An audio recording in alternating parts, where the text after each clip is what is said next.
దాదాపు గత 5 సంవత్సరాలు 2014 నుంచి 19 మధ్యలో 5-6 వేల కోట్ల రూపాయలు అమరావతి మీదుగా కేవలం తాత్కాలిక భవనాల మీద ఖర్చు పెట్టారు. తాత్కాలిక భవంతులు కట్టి వేల కోట్ల రూపాయలు ఖర్చు పెట్టేటువంటి కార్యక్రమం చేశారు. ఇది శాశ్వత నిర్మాణాలు. అవి ప్రభుత్వానికి సంబంధించింది, ప్రభుత్వం వినియోగించాల్సినటువంటి అవసరం ఉంది, ప్రభుత్వం దానికి సంబంధించినటువంటి నిర్ణయాలు తీసుకోవాల్సినటువంటి అవసరం ఉంది. అవి తీసుకోవడం మానేసి ఊర్లో వెనకాతలు ఉన్న కార్యకర్తలందరినీ కూడా అందులోకి తీసుకుని వెళ్ళిపోయి రేపు చీఫ్ గెస్ట్లు ఎవరన్నా వస్తారు, పెద్దలు ఎవరన్నా వస్తారు, రాష్ట్రపతి వస్తారు, లేకపోతే ప్రధానమంత్రి వస్తారు, మీరు మొత్తం అంతా కూడా కెమెరాలో ప్రతి ఒక్కరికి చూపించారు అంతనా. అంటే ఒక చీఫ్ గెస్ట్లో లేకపోతే విఐపీసో వివిఐపీసో ఉండేటువంటి దాన్ని బ్లూ ప్రింట్ అసలు బయటికి వెళ్ళడానికి లేదు. గతంలో మేము ప్రారంభించినప్పుడు కూడా మీరు అందరూ అడిగారు, నేను మంత్రిగా ఉన్న ప్రారంభంలో నేను కూడా పాల్గొన్నా.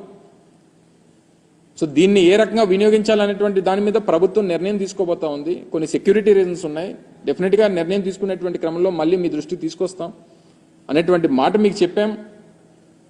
సో ఇవన్నీ మానేసి ఏదో మనకి అధికారం ఇచ్చారు కదా అని చెప్పి ఎక్కడికన్నా చూపించమనండి, అన్ని అలాగే చూపించమనండి. గతంలో మేము 5 సంవత్సరాల్లో చేసినటువంటి అభివృద్ధి కార్యక్రమాలు కూడా అలాగే ఆ శాసనసభ్యుల్ని తీసుకొని వెళ్ళి చూపించమనండి. భోగాపురంలో ఇంటర్నేషనల్ ఎయిర్పోర్ట్ నిర్మాణం జరుగుతూ ఉంది, చూపించమనండి. ఇదిగో మీ 5 సంవత్సరాల్లో మీరు ప్రారంభించినటువంటి కార్యక్రమాలు, చేస్తున్నటువంటి పనులు ఇగో ఇవి చేశారు, మీరు చూపించమనండి. లేకపోతే మెడికల్ కాలేజ్ చూపించమనండి, విజయనగరం మెడికల్ కాలేజ్ చూపించమనండి.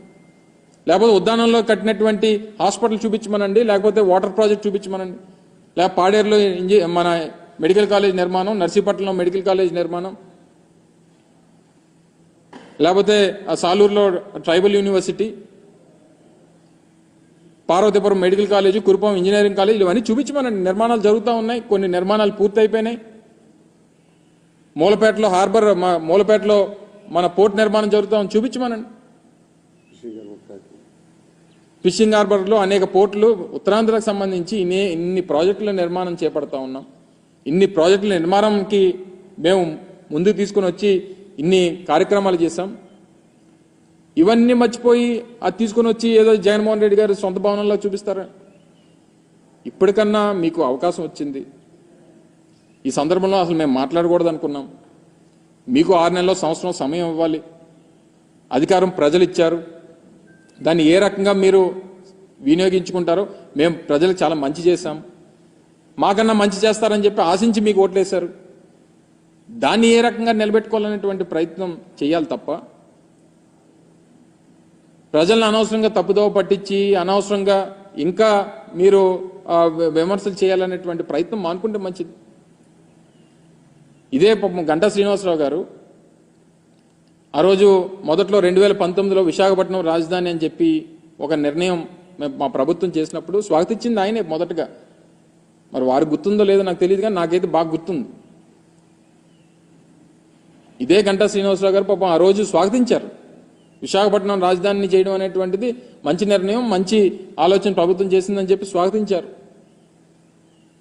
సరే, ఇప్పుడు ఏదేమైనప్పుడా నిర్ణయాలు ఆయన ఆలోచనలు మారినా ఏది మారినా, ఇది ప్రభుత్వంలో ఉండగా అధికార పార్టీలో ఉన్నారు, వారు అధికారంలో ఉన్నారు.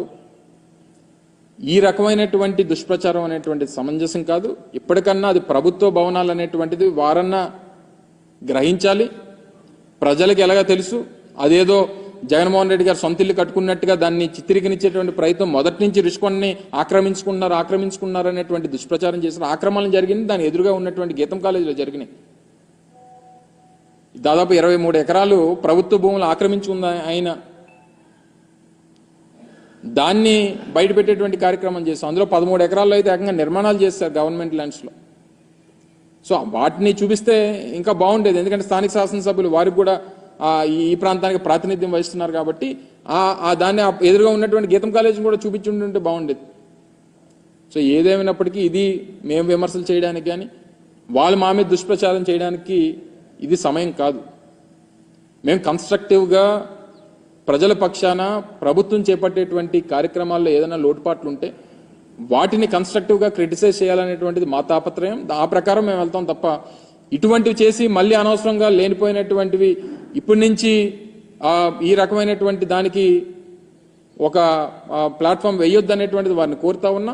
ఇప్పటికన్నా ప్రజల్ని మరొకసారి దీని మీద గ్రహించాల్సిందిగా, వాస్తవాలు తెలుసుకోవాల్సిందిగా, లేనిపోయినటువంటి సృష్టించి ప్రజల్ని మభ్యపెట్టేటువంటి కార్యక్రమం, ఏమార్చేటువంటి కార్యక్రమం దయచేసి చేయొద్దని చెప్పి మరొకసారి అధికార పార్టీకి చెందినటువంటి నాయకత్వాన్ని అందరినీ కూడా కోరుతా ఉన్నాం.